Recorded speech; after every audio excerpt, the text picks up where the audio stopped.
motion. I mean, think about it. It is happening absolutely everywhere, all the time. But have you ever really stopped to think about what it is? For a physicist, understanding motion is like having the key to unlock pretty much everything, from how planets orbit the sun to what tiny particles are doing. Today, we're going to learn their language.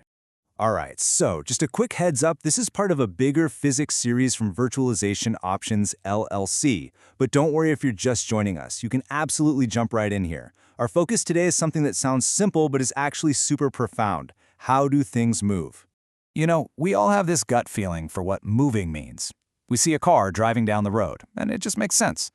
But our intuition, that's not going to cut it if you're trying to, say, launch a rocket or track an asteroid. For that, we need the precision of physics. So, how do they describe what's going on? So how do we get that precision? Well, what physics does is it breaks motion down into a few core fundamental building blocks, and it really all boils down to just one thing, describing how an object's position changes over time. The first and most familiar concept, the one we all get, is speed. It's the simplest way to answer that question, how fast is it going? It's just a pure measurement of the rate of movement, and that's it. And here's a perfect way to picture it. You've got a sprinter who's covering 10 meters every single second.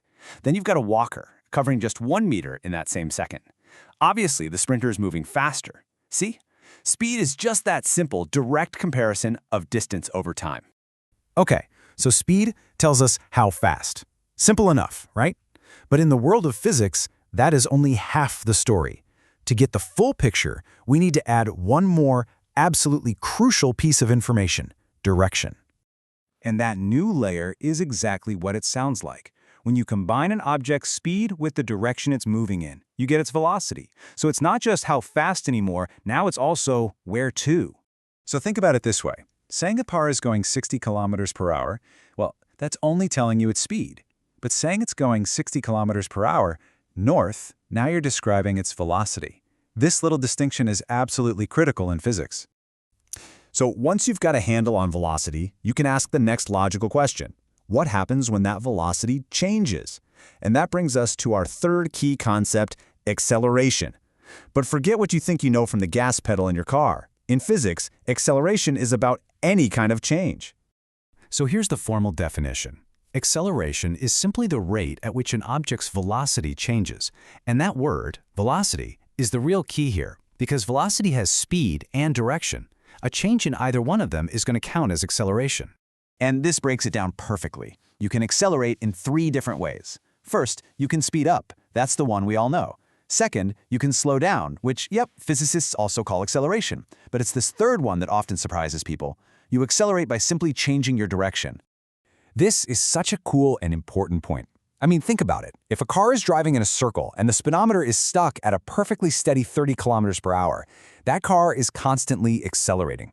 Why?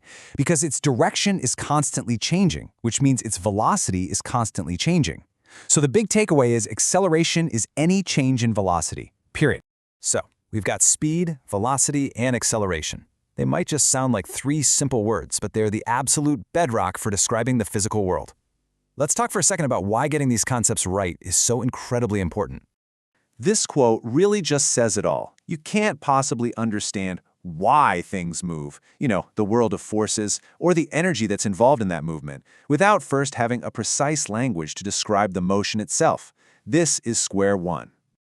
And this isn't just about cars and baseballs.